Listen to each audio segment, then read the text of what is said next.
Say that again? We got him to get Wranglers for work. Oh. A year ago, he would refuse to wear Wranglers. Oh yeah, working on a ranch. Got to have the Wranglers, huh? They're just durable, you know? Yeah. Oh yeah. He's just not getting home until 7:30. Long days, huh? Working out in Ola, where they're building that barn out in Ola. Oh.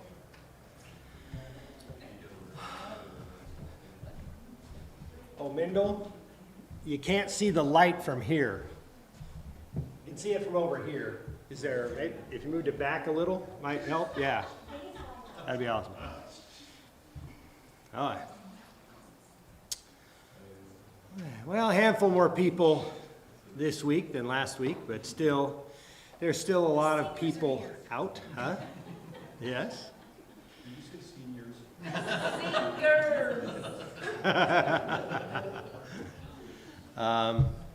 But there are still a lot of people who aren't coming. We've had a number of people who have been exposed by like coworkers to coronavirus, and for the most part, the Wells and the Dellingers, those are all coworkers they work with that has been confirmed that the coworkers had, and they work close together. Sanchez as well, unable to. Jerry works closely with somebody at the base that has got it. So a lot more of that kind of spreading around. And Dave's mom got it too in El Cajon area. She has almost no idea how she got it since she hardly goes out at all. But even staying at home, you know, she got it with very little contact. So, okay. So we are going to cover first Ecclesiastes chapter 11, verses 1 through 10. We're just one more week of Ecclesiastes, and then we will, in 2 weeks, we'll start in the book of Acts. Hopefully you're following along on the readings. Gary, Jessica, you guys getting the notifications now, the daily readings? Okay. So I post a few little thoughts about whatever the reading is. But before we get started, let's go ahead and have a word of prayer. Our dear Heavenly Father, we are so thankful that we can be here together. And we know that many cannot be here. They're at home watching or reading and studying on their own. And we know that all the circumstances of the coronavirus has created a separation that none of us like, and is difficult emotionally for many. We hope, Father, that you will help comfort people and help this to go away soon, that we might be able to be gathered together more often and closer together, so that we can again give one another a holy kiss. So we appreciate, Father, all of that you do for us, especially all that Jesus has done in his sacrifice. And we are thankful for the book of Ecclesiastes, which is especially helping young people to learn about this world in a way that they might understand and not become disillusioned because of the difficulties that we often confront living in this place. So be with us, Father, in this hour, that grant us the wisdom to know how to use the teachings that Solomon has given to us. And we ask that you help us and open our hearts and our minds to truly understand your word, that we might be devoted and fulfill all of the destiny for your children, that we might bring you glory. We thank you, Father, in Jesus' name. Amen. Okay, so this is actually a pretty neat transition in the book of Ecclesiastes, the beginning of chapter 11, because in the beginning of chapter 11, something happens. that isn't terribly noticeable until you really think about it. But up to this point, Solomon has primarily been giving us observations of the world. He's like, boy, you see high official kind of protect high official. Don't be surprised. He's giving a lot of observations about how the world actually works. And as I mentioned even in the prayer, that I wish I understood this as, somebody in my 20s who really, I read this, but I didn't grasp much of what he teaches. Because when you're young, you have these ideals, and you want the world and life to be fair and just and work just so, and have everybody be, right. And when it doesn't happen, you're disillusioned often. And especially when that happens in the church. And because the church is the same kind of a microcosm, very often the church is a disappointment because we still have to bear with each other. We still have to, be forgiving of each other because we're all essentially a work in progress who will still let one another down. And, if we're letting our spouses down from time to time, it's certain that we're going to let our brethren down from time to time. And so very often when you're young, those things kind of hit you. You try to fix every problem. You want to make everything just right. And you realize at some point you can't. All you can do is keep practicing righteousness, practicing justice, doing the right thing, and keep encouraging the right thing and speaking for the right thing. But you can't force everybody else to do it. You can't make everybody else do it. Even if you were the king, you couldn't make everybody else do it. And so understanding that, we can give ourselves a little bit of slack that we are not able to fix every problem that exists in the world. But here in chapter 11, instead of just observing things, Solomon has turned to asking us what I call a call to action. So he is actually encouraging us to do something now. Okay? And you'll notice here in 11 and in 12 that he is encouraging us to do something. And that now at the end of this is where he's taking all the observations, all these lessons about life in this world, and he's saying, and he's starting to boil it down for us and say, this is what you need to do. And so in the first 6 verses, I put cast and sow, even though you don't know everything regarding its success. And so the 2 things that we're going to see here in the beginning is cast your bread upon the waters. We're going to talk about that, a little bit more in a bit. And then in verse 4, he who observes the wind will not sow. He who regards the clouds will not reap. And he's saying, you don't do that. You need to sow. Even if, in verse 6, in the morning sow your seed, at evening withhold not your hand. Withhold not your hand, by the way, means sow it again. You don't know which one's going to work. Is all the seed you planted in the morning going to set and grow? Or is all the one you threw in the evening going to set and grow? You don't really know. Well, wait a second. Are you going to be one of those people who sits and tries to observe the clouds and tries to find the exact right time to do everything? How many here are kind of the personality type that is looking for the exact right time to do things? Yeah, you have to admit it about yourself. I know there are more hands that should probably go up than are up. But I saw a handful of you that admitted it. Yes, you know that about yourself. And I'm pretty sure a handful of others should be up as well, but are not. Mine are up, both of them. And he's telling us, don't do that. You just need to do stuff.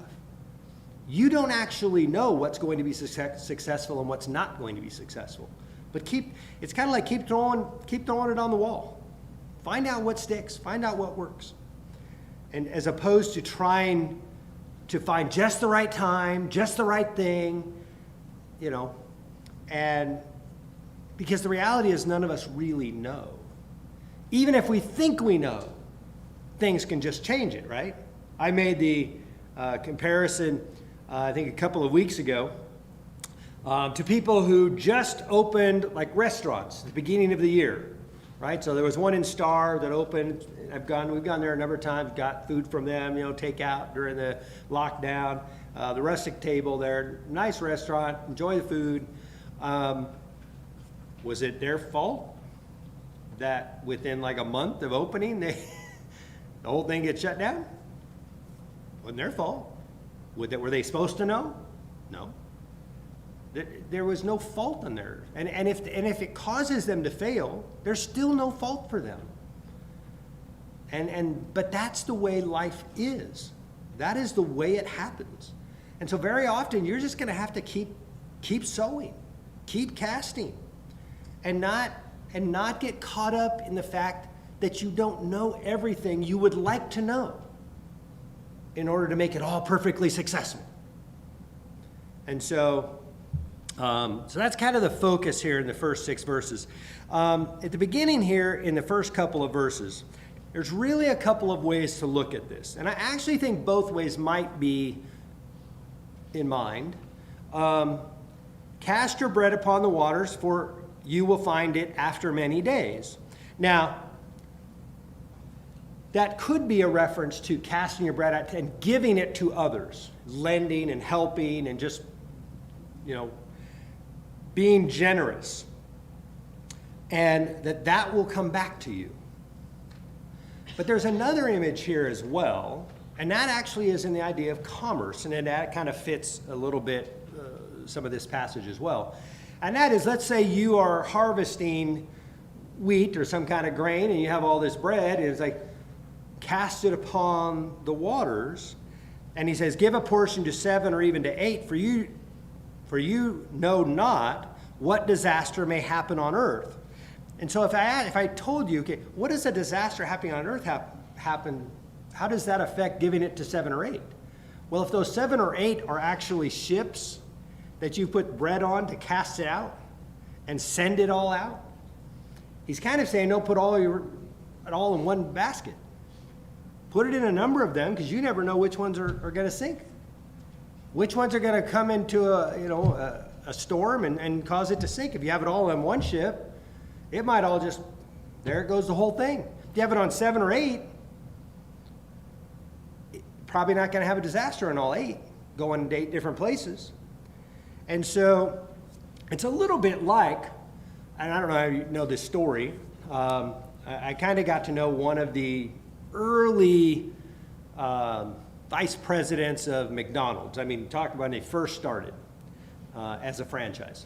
Not the McDonald's brothers that got kind of ripped off in Southern California.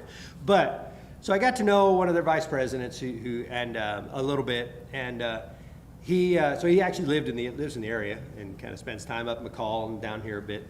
But he was telling us one time that at one point McDonald's, all of their potatoes were supplied by Simplot. And J.R. Simplot was on the board of directors for McDonald's at that time. And both J.R. Simplot and whatever the guy's name, Kroc, thank you. I was thinking Coke, and I was like, that's not right. Ray Kroc. So Ray Kroc and he both kind of came to the decision that McDonald's was a huge percentage of the business of potatoes for J.R. Simplot, a massive percentage of it. And J.R. Simplot's potatoes was almost the entire amount of potatoes McDonald's used. Well, what would happen to either of them if the other had a crisis?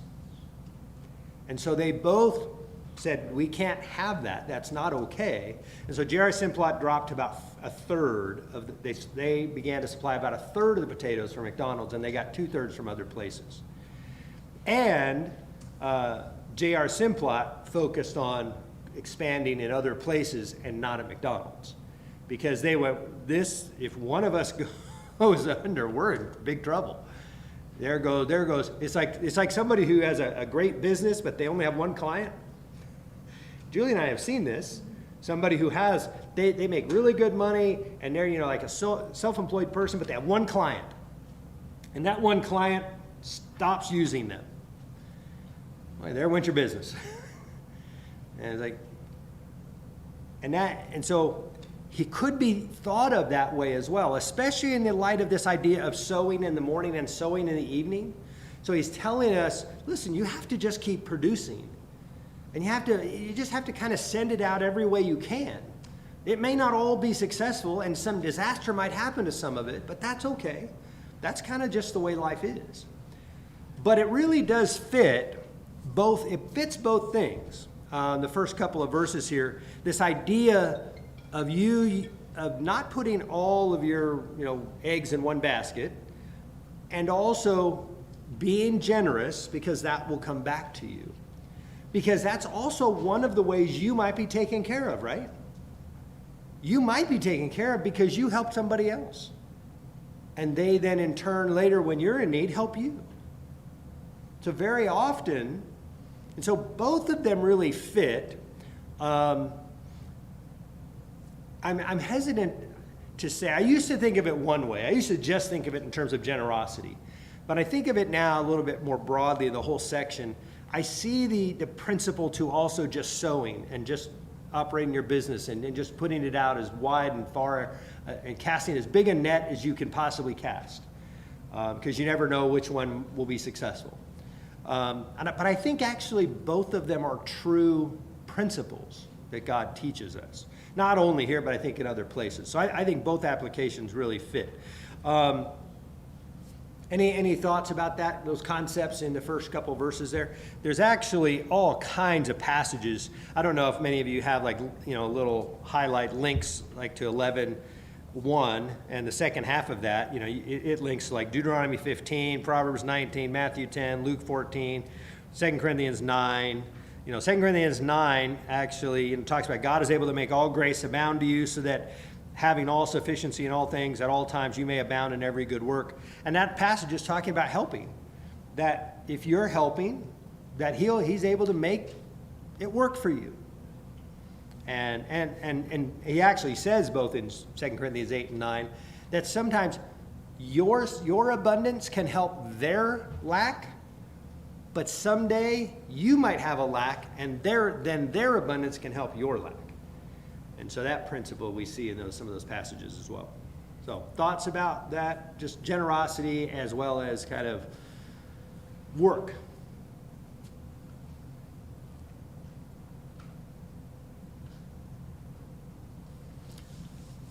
Anybody know the potato famine? Heard about it? Read much about it in Ireland? What was one of the problems of the potato famine? Anybody know if you've read about it? Huh? It was all they grew. And so and I don't know precisely what it is that caused it all to be damaged, but it's like you grew one thing and it all died, and all of a sudden nobody had any food. And so they learned we need to have a broader spectrum of things we're growing. Not that potatoes would go away completely, but they needed a broader things to grow so that if one thing died because of some blight or something, that all their food didn't die. Yeah. Okay. Any thoughts or pieces of wisdom out there? Okay. Oh, yeah. I remember reading this as a beginning gardener, and it struck me because I'm an inside person looking at the outside going, oh, it's too cold. And what I found by applying this in my life, works in other things too, is that when you actually get out there in the wind and the clouds, it's usually not as bad as it is. Yeah. And it's kind of like, sometimes you look at it and it's like, oh, it's going to do this and I can't do it. And then you don't do it and it doesn't happen. You're like, oh, it's going to be a terrible storm. And then, a half hour later, especially here in Idaho, it's like, oh, it blew out. Oh, okay. I guess we're fine.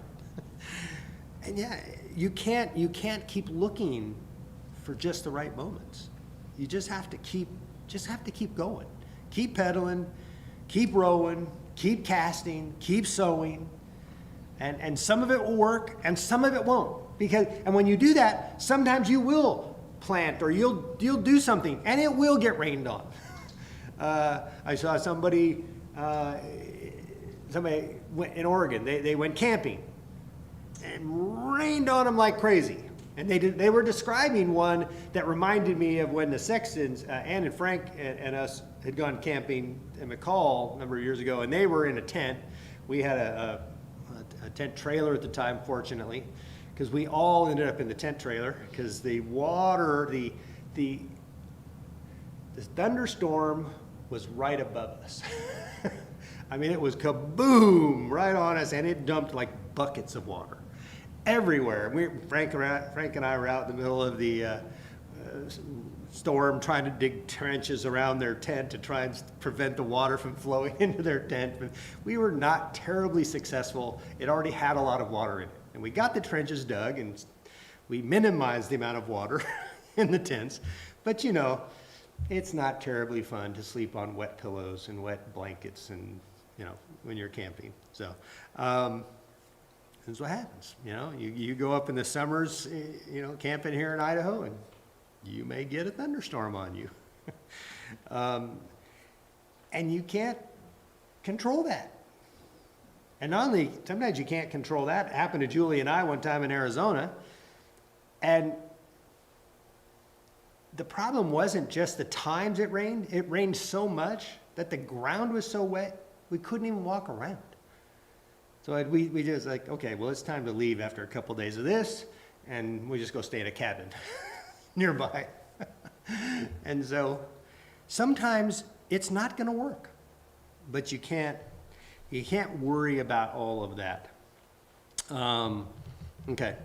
So he kind of mentions in 3 and 4, if the clouds are full of rain, they empty themselves on the earth. If a tree falls to the south or to the north, in the place where the tree falls, there it will lie. What do you think all that means? Something's going to happen. It's going to happen. Yeah. And you can't really control how that tree falls. I mean, unless you're the actual lumberjack cutting it a certain way so it falls a certain way. But if it falls on its own, you won't have any control over it. What was that? I said that doesn't even work all the time. No, it usually happens when people don't really know what they're doing. But but you can't control that stuff. And you can't live your life worrying about those things. I actually think there's a proverb that fits in a little bit. I'm trying to remember the exact wording of it, but talks about, and it's directed at the sluggard, but it talks about the sluggard will say, there's a lion outside and it might eat me. Is it possible a lion could be outside and eat you?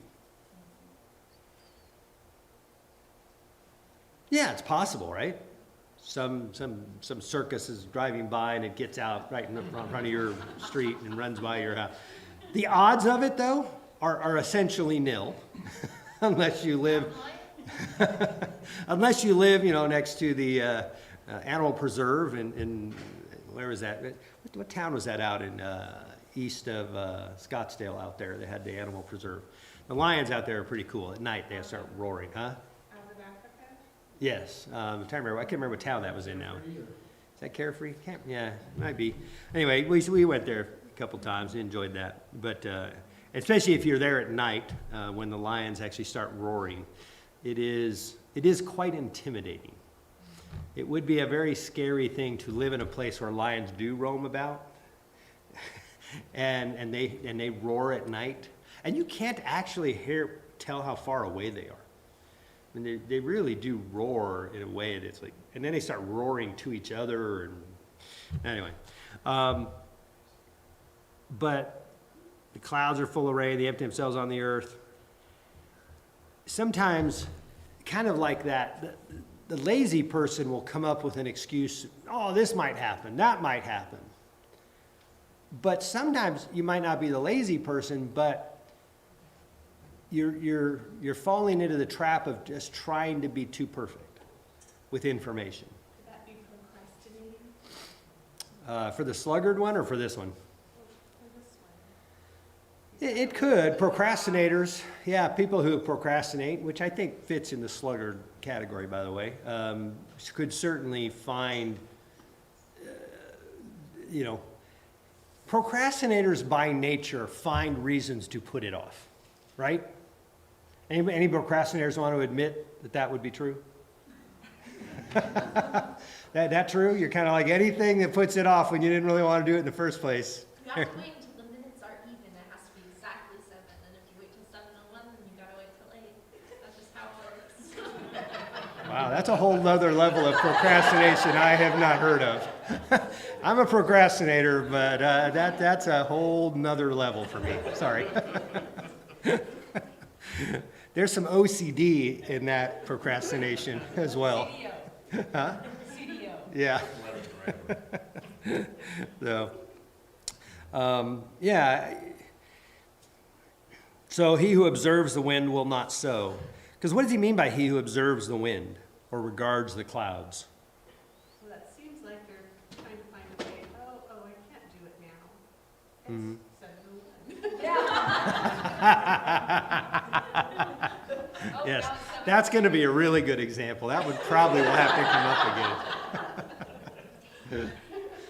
But no, yeah, I mean, when I did a project at my home a while back, one of the days, those days where we were just getting just incredible amounts of rain, really weird June for us here, and we had a week of it, and but I was in the middle of kind of a project at my house, and I just kind of kept working. And one day, it's not going to rain. I just wanted to keep working, so I kept working. But it just barely drizzled on me the whole time. And it's like I really hardly got wet. I mean, damp a little bit on my coat, but I got most of it done actually. With that, because I went ahead and did it, even when I would have gone, it's drizzling a little. It might get worse. So. It's like do or do not. There is no try. Yeah. Okay. Any other thoughts on just kind of casting your breads on? I do want to read the last couple verses because they really fit into the same thing. As you do not know the way the Spirit comes to the bones in the womb of a woman with child, so you do not know the work of God who makes everything. This is a really interesting verse because some of you probably have translations that say you do not know the way of the wind or how the bones grow in the womb. That's another way. So there are some manuscripts that read it more the way the ESV translates it, and there's some lean more towards the other. But as I've mentioned to you in the past, Hebrew is not nearly so precise so the words spirit and wind are essentially the same thing. And so the word, it's kind of what are the connection words? The problem in Hebrew is that there's not a lot of connection words. There's a lot of main words, and you kind of have to just figure out how they go together. And so a lot of the connections of those words, so the spirit and the bones and the womb are all there, woman with child. But I think this is a really fascinating, the ESV, the way it words, you do not know the way the Spirit comes to the bones in the womb of a woman with child. That's a really interesting fact, isn't it? So whether that's the precise way to translate that or not, I'll leave the Hebrew scholars to debate that. But that's wow, that really is true. We don't know that. And that's kind of the point he's made. You don't know that. And so he says, so you do not know the work of God who makes everything. You don't know when, things are going to happen. You don't know when a storm's going to happen. You don't know when a pandemic's coming. We might get a little bit of warning, but we don't know why things just all of a sudden shift. And they say we're going to get all kinds of rain, and then it's sunny. Or vice versa. They say, it's going to be all clear. Oh, here comes the rain. Why did it change? Why did things shift? We don't know. Those are in God's power, but they're not in human power. And so he says, in the morning sow your seed, and at evening withhold not your hand, for you do not know which will prosper, this or that, or whether both alike will be good. But actually, this particular way it translates verse 5, you do not know the way the Spirit comes to the bones in the womb of a woman, that actually is something I have thought about. How does this eternal Spirit, created in the image of God, Because the flesh isn't created in the image of God. The Spirit is created in the image of God. And how does that come and become part of flesh? And so we understand how flesh reproduces. We don't know how Spirit reproduces, do we?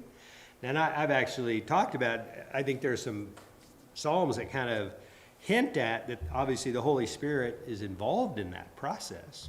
The Spirit of God is connected. 5 says, just as you'll never understand the mystery of life forming in a pregnant woman, so you'll never understand the mystery at work and all that God does. Mm. Yeah. One day we will. Yeah, you know, someday he may explain all that to us. And then again, maybe he won't. I don't know. Maybe we'll forget all the questions we want to ask. That's right. We may be so awed by his glory that we kind of go, what were all the questions I had? And they might drift away as kind of meaningless in his presence. So, okay. What? I said meaningless. Yeah. How many times is that word in Ecclesiastes? A lot. No. Okay. So, anything else? Any other thoughts at all in the first 6 verses? And so he is really, regardless of whether you talk about this being generosity or just, because you do see the concept of generosity, but you also see the concept of working here. And the truth is, he is calling upon you to do those things all the time. Not wait for just the right time, not wait for the perfect time. Just do it all the time. In fact, doesn't that really sort of fit Jesus' parable about the sower going out to sow the seed? And it's like, how many sowers really throw seed on the pathway where nothing will grow? They purposely don't do it, do they? It's like, why waste your seed throwing it on the pathway everybody walks? Because even if something were to set in there, people are going to walk across it and kill it anyway. And so they're going to try and keep all their seed to the area it might grow. And yet his parable kind of like, hey, the seed, the sower just throws it everywhere. And it grows where it grows. That's especially true of humans, because far too often people think, oh, that person is ripe for the gospel. They're just so close. They're just so good, and if they just understood the truth, then they'd be a Christian. But I have found that's actually the hardest person to convert, who's already considers themselves a good person, who doesn't live maybe a whole lot different than you, who thinks they're kind of okay as they are, who life is generally already pretty good, that they very often are the last people that are converted. The people who often are converted, the people who sometimes we don't want to talk to, whose lives are a complete wreck and a complete mess, and they know it, and when they understand what Jesus is offering, they want that. And you see that in Jesus' own life, right? Who are the people that were clamoring after him? All the people that thought they were sinners, and all the people that thought they were not very good people. They were the ones trying to get to him and putting out all the effort. The people who thought they were good people, they kind of, A lot of them were just the hypocrites that he speaks of.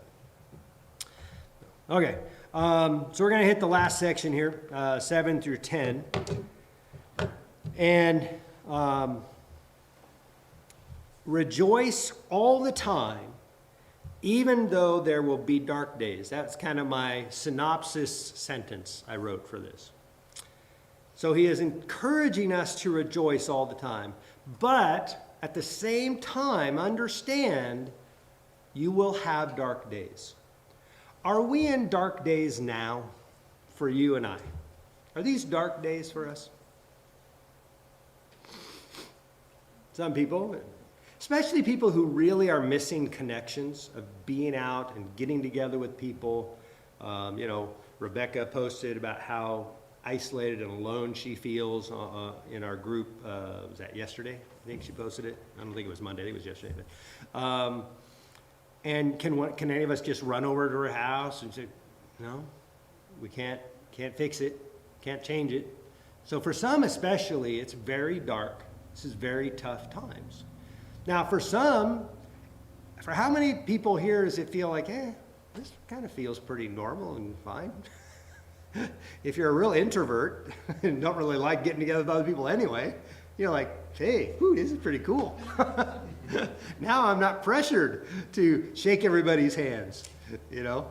And sometimes I think being a preacher was in some ways the worst thing to do, because I really am not a lover of hugging or shaking hands. Now, probably a lot of you would know that. You kind of already can see that. But now I have an excuse. No, I can't do it, sorry. We need to stay apart. I can't touch, sorry. So kind of a nice excuse for me. But I know for others it's very difficult. And so, but in some ways, days could be a lot darker than this, couldn't they? I mean, these certainly aren't the worst, but these aren't the best of days, are they? I mean, these certainly aren't the best of times. You know, a lot of our plans probably, for a lot of people, maybe their plans just that they had for this year, gone. And it kind of just hurts, and you can't do the things you wanted to do, and you can't go the places you wanted to go, and you can't, all of that kind of, and so it hurt. But what he's telling us is that is normal. Everybody has dark days. Anybody here seen the social media post about somebody who was born in, like, say, the 20s, or the generation that basically grew up in the Great Depression, you know, fought World War II, fought the Korean War, went through, you know, all the stuff in the 60s and 70s, and they kind of listed all the things they've endured in their life from, you know, say the 20s or 30s up into the 21st century. And you go, wow, they've seen a lot of stuff. They lived through a lot of difficult days. But you go, do you think you could make a list like that for really any generation? Any 80-year span? Most likely. If you kind of went back, what about the people that went through, you know, War of 1812? And I don't know how many people went through, you know, the Revolutionary War of 1812 and the Civil War, but I can imagine there might be some people who kind of endured War of 1812 and the Civil War. How would you like your lifespan to have included those two wars? Ooh, that would have been pretty brutal. And do you think they didn't? You think in the middle of those they never had any health crises in their you know, towns and in their lands? You know, so this is actually not, what we're dealing with isn't abnormal. And a lot of times our disappointment, and as I've talked about a lot in the past, disappointment is mostly to do with expectation and actual reality.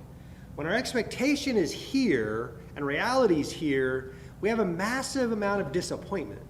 When our expectation's here and reality's here, we have a little disappointment. And so in one sense, God is in some ways telling us, I need you to purposely and in a real purposeful way, I need you to rejoice in life. Is that mirrored in the New Testament? Paul tells us that, doesn't he? He tells us that when he's a prisoner.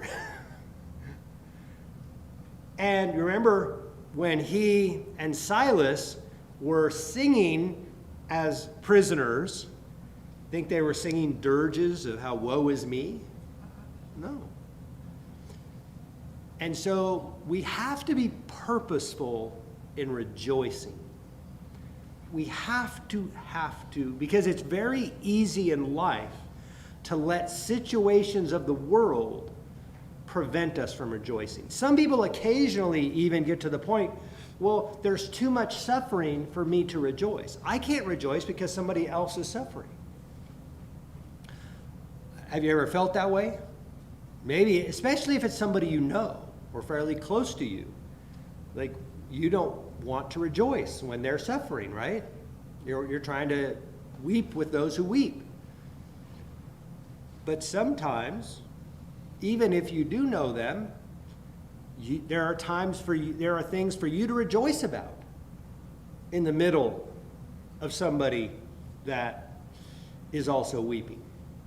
And sometimes you yourself will have those moments.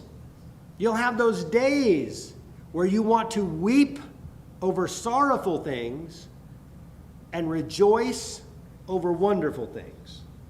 Now, it won't always happen, like the day we found out, Julie was pregnant with Janae was the same day I found out a good friend of mine died. In a single day, I had two extremes. And that was a weird day, or a day, I think the day we returned from a trip, this is kind of before everybody had cell phones, when my sister died. So my sister died, went into the hospital on a Monday, was dead by Tuesday, middle of the day. So I got home, and on my answering machine was a series of like 7 or 8 calls. And so my mom was calling me, you need to come, she's very sick, she's in the hospital. So I got like 7 or 8 calls, and started out with, I'm taking her to the hospital. She's not doing well. And then I listened to the last one, and she's passed away. You should call us. I got to listen to all of them.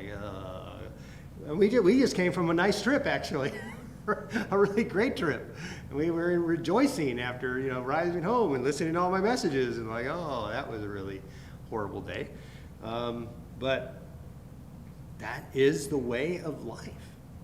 That really is life. What we are living in, we call it unusual times and strange times, but I think for a lot of us who have been born post-World War II, in the baby boom and beyond, in America, we've kind of had a little bit of a bubble of goodness. Most of the rest of the world during these times were not having no issues, no strife, no diseases, no things. We had a little bit of a very, and I don't mean in all the politicals, but in terms of what life was for an American for the last 60, 70, 80 years, has been pretty good. Our worst things were, in the Civil War, I know somebody can correct me, is that 150,000 or so that died, or 600,000 people died in the Civil War? And I remember what's the deaths in Vietnam? Is it 50 around? Is it 40s, 50s? Huh? 58,000. 58? Yeah, I was thinking about 50. But our angst, our community angst over those was proportions bigger than the Civil War. And likewise, the wars we've had since then, we cry out over the loss of life, and rightfully so, to mourn the loss of life. But in most recent wars we've had, all totaled, are we past 10,000 in the last kind of this long war we've been in since on terrorists? In the fight, in terms of fighting, not even counting, who terrorists killed, but I mean, just I don't think. And yet, why are we like that? In part because we live in a time where we don't expect war to take away and kill a third of all of our men. Right? We don't think that's supposed to happen, should happen. But do you think most people who've grown up in the history of the world understand that that's fairly common? They have known that. Most people, most generations throughout the world history have kind of known wars are going to take away a big percentage of their males when they happen. So he is urging us, even though those kinds of things happen, you need to go rejoice. You need to find the joy in the world, in the life, even in those years there are darkness. Okay. he says in verse 7, light is sweet, and it is pleasant for the eyes to see the sun. Who here really loves to go out and just have the sun on them? Yeah, just to have that, oh, it's just so nice. And who here is kind of like, I'd rather be in a dark room playing video games? So a few people, some of the people who would raise their hands aren't here. I know some of them. You know, but he said, but when you do go out in the sun and you get sun, one of the reasons we feel good, because it's actually good for you. Produces vitamin D in us, which we don't get in a lot of other ways. But is there vitamin E? Vitamin D? D, yeah.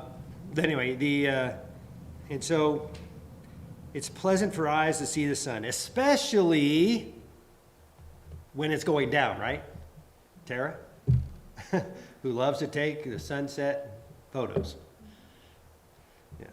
We never get tired of really beautiful sunsets, do we? Who here doesn't like beautiful sunrises? Oh, come on, a bunch of you don't like beautiful sunrises because you don't want to be up that early. You know, like if I'm seeing a beautiful sunrise, there is something wrong. But if I'm already up, it's beautiful. If you are already up and you do see it, you're like, yeah, that was wonderful. But you don't, anybody set their clock to get up and see them?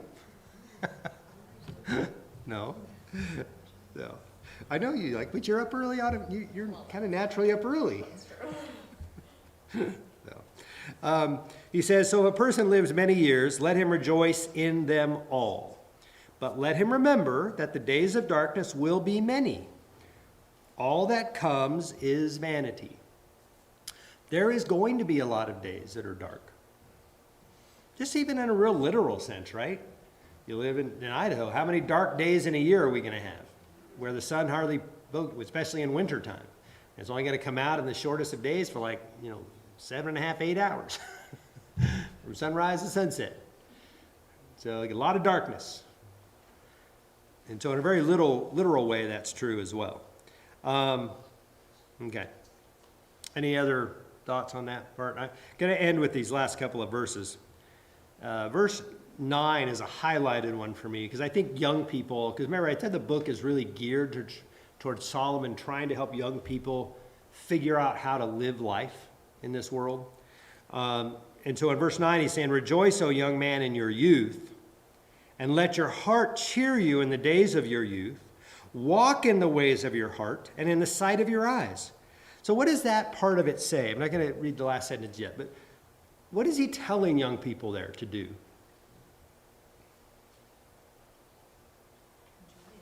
Huh? Enjoy it. Go after it.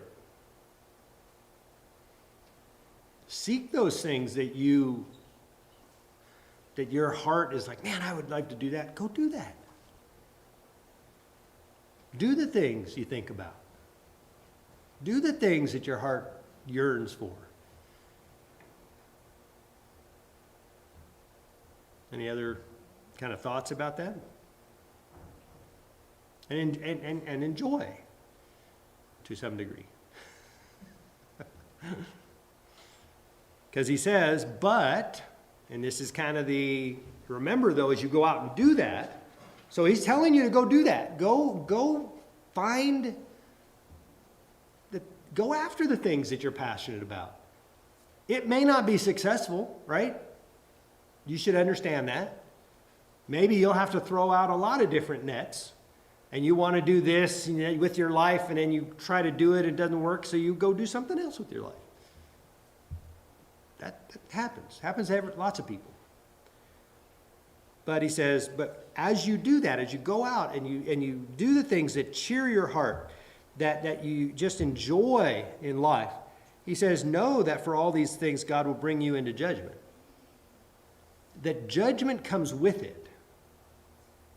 That as long as you go about all of those things, knowing that you're still being judged, you need to go about those things in a way that is godly. Still, even as a young person. Because sometimes people just like, oh, go out, whatever your heart desires, go do that. Well, not if your heart's desiring ungodly things and desiring to do ungodly, stuff. And no, don't do that. But do those things that are godly. Because the truth is, there is almost any path you can take in life, because most paths, there's very few paths that are all evil. Most paths, you can do them godly or you can do them in an ungodly way. I mean, you take something like, how hard would it be to be godly and to be in Hollywood? I suspect that's fairly difficult, because it's surrounded, it is probably run by and surrounded by and lots of people in the industry who are not very godly. Now, my understanding is the godly people there kind of, they just kind of keep their mouth shut and keep their head down, and they kind of know each other. But it's probably a tough place to work. But it's not impossible, is it? Not impossible to do that job and be a godly person. Maybe difficult. So, as long as you go about searching after those things with an understanding that that God is still looking at how you're doing it and what you're doing, and going to bring a judgment on you still for those things, that go seek them out. Any thoughts about that?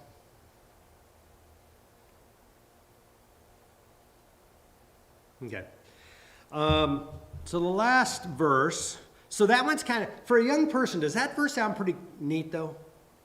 That's telling you to go do where you find some passion and some bliss in your heart and find enjoyment in. Isn't that pretty neat? I would think that's a pretty cool verse. I didn't focus on it a lot when I was young, but especially didn't hear about it till, in my 20s. So, that's a pretty neat verse to me. But the next one is it also kind of takes away a bunch of neat things about being young. Because when you're young, here's one of the cool things about being young. When you're young, let's say you're 20 years old, can you really almost take any path in life at 20? It's like, even if you haven't had all the education you need, all the training, you still have time to get all the training and education to pretty much do anything you want to do. Now, whether you succeed at it or not, separate thing. But you could go after almost anything still. When you're 60, can you go after anything? Like, okay, I've cut all those paths off. Much more slowly. Yeah. And with much less success. People will like to bring up, KFC. The guy was in his 60s when he started KFC, Colonel Sanders. But he had already started, I think, made a number of attempts that had failed, and this one succeeded in his 60s. But how many others would you have like that? It's kind of the exception that proves how rare it is.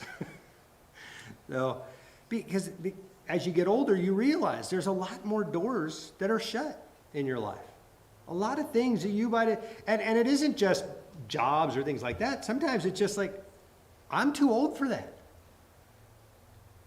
I'm too old to go skiing and go down the hill flying at 50 miles an hour. I used to do it. I wouldn't do it anymore. Not that I probably couldn't. What I couldn't do is the fall. Get back up. I couldn't get up after the fall, yes. I might have felt, when I was 30, I might have felt bruised, but I was going to be okay. And that was true. It happened to me a number of times. I jumped off stuff and skied and didn't always land right, but I got up and kept going. Now, I don't know that I would always get up. I'd probably need life flight if I landed some of the points I landed when I was 30. So it's just, some of it's just like, I can't do that anymore. So as you get older, and this is why he's telling us when you're young to take advantage of that youth. Do the things, take the opportunities that you have now. They're not all going to be there many years from now. So seek after the ones that you find that your heart wants to do. But just go at it understanding that you are walking with God, and God is looking at it still. So the last part, remove vexation from your heart. Vexation means what? Anxiety, grief, sorrow, could be maybe anger, all of those things. He says, and put away pain from your body. That might be the evil in your body. They're kind of translating it as the word evil is there, but it might be saying this bad in your body. You might be like, get rid of the hurt in your body. Sometimes that's easier said than done. You can't always get rid of all the pain in your body, but get rid of what you can. Get rid of the anger and get rid of those things. Get rid of the sorrow. Get rid of the anxiety. Get rid of all of that grief. Don't keep it around. One of the problems, and I think this goes back even to the idea of grieving, that God is actually teaching us. It's good to mourn. We had a memorial yesterday, and I started off with it's good to be here. It's good to mourn, but it's not good to mourn forever. It's good to mourn for time, and then it's good to move on and keep going. That doesn't mean you might not think about it, you might not have sorrow, but you need to put that grief behind you and press forward. And how many people do we know whose griefs or sorrows have just held them down kind of forever, and they can never get past it? And it's a shame. It's happened to a number of my people in my family.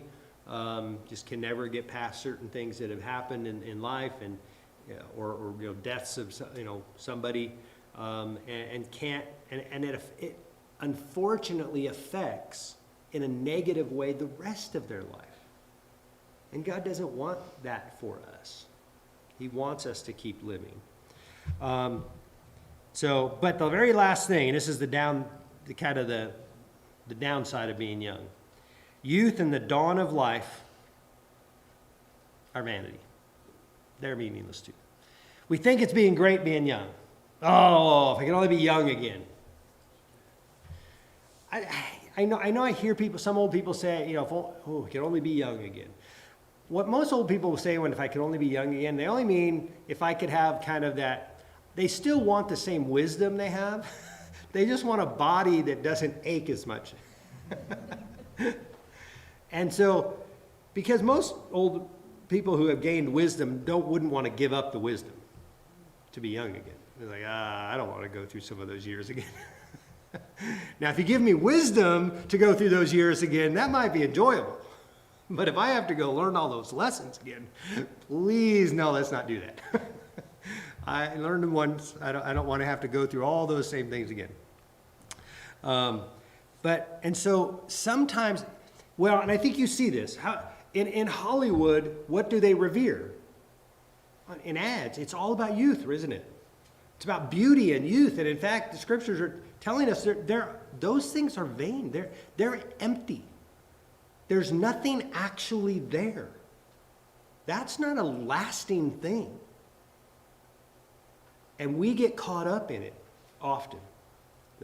And so he's kind of telling young people, don't think your youth is the end-all, be-all of what life is about. Because then you'll be one of those old people who just wishes they were young again all the time. As opposed to looking forward to, because in one of the places that the Old Testament, there's not a lot of places the Old Testament look at eternity, but one of those we'll see next week in chapter 12. We'll stop there. I appreciate everybody's time today. Somebody, you want to sing a song? Ben, you want to choose one for us? We'll sing that. We got a handful more people this week than last week. We didn't sing last week with all of 10 people we had in the room. But we'll go ahead and sing. We have a few more than the 10. So, If there are people at home here, if you need stuff, please let us know. If we can help, please let us know. And if you have ideas about how to help people, let us know. I mean, you know, the elders and the deacons, we're not all knowing. We don't know how to fix everybody's problems or encourage everybody in all their situations. And so sometimes people have ideas and have things that are really great ideas for people to encourage each other.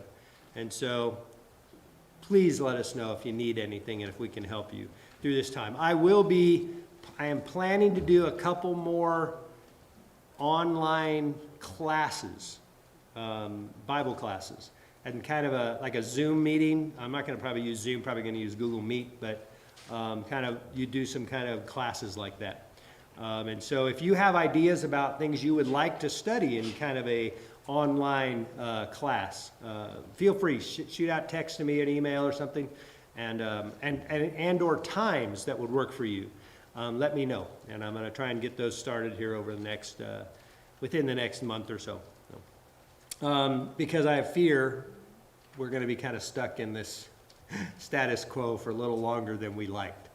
But figured we kind of been waiting to get back to normal, right? Well, I have a feeling the normal might not come as soon as we hoped. So anyway, what's the song we're going to sing? 75 in the supplement. 75 in the supplement. So we'll sing that just to close out tonight, and then Ben lead us in a prayer afterwards. So if you let us know if you need anything. So let's go ahead and stand and sing.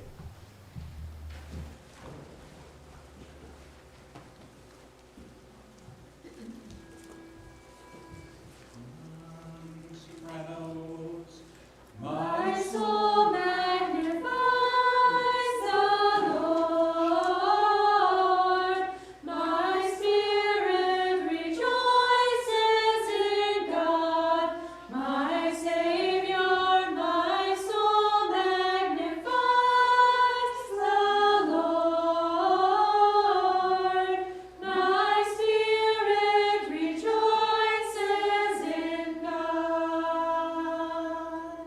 My soul glory be to God the Father, and glory be to God the Son. Glory be to God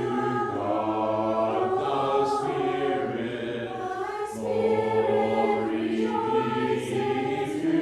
Glory be to God. My soul magnifies the Lord, His servant, and spirit rejoices the Lord, my Savior. My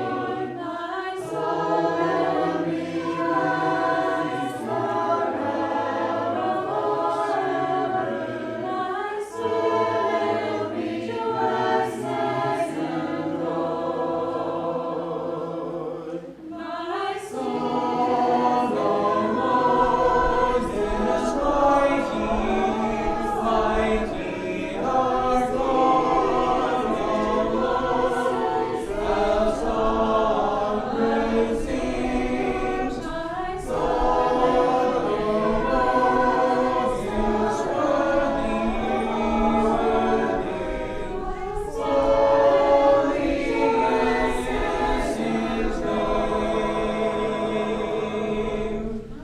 soul magnifies the mighty, my spirit rejoices in God, my Savior. My soul magnifies the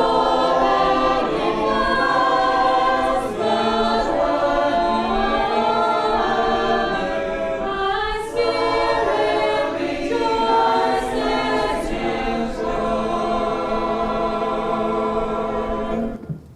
Let's pray. Our Holy Father in heaven, we're grateful that we've had an opportunity to come together to encourage one another, to study your word. We ask that we would take to heart the things that you intend, that we would live faithfully for you in this life, but that we would find joy in this life, that we would rejoice in this life, in the blessings that you've given us, and that we could find the meaning and the purpose beyond the worldliness around us. Be with those who aren't with us, who are suffering, who are isolated, who are hurting.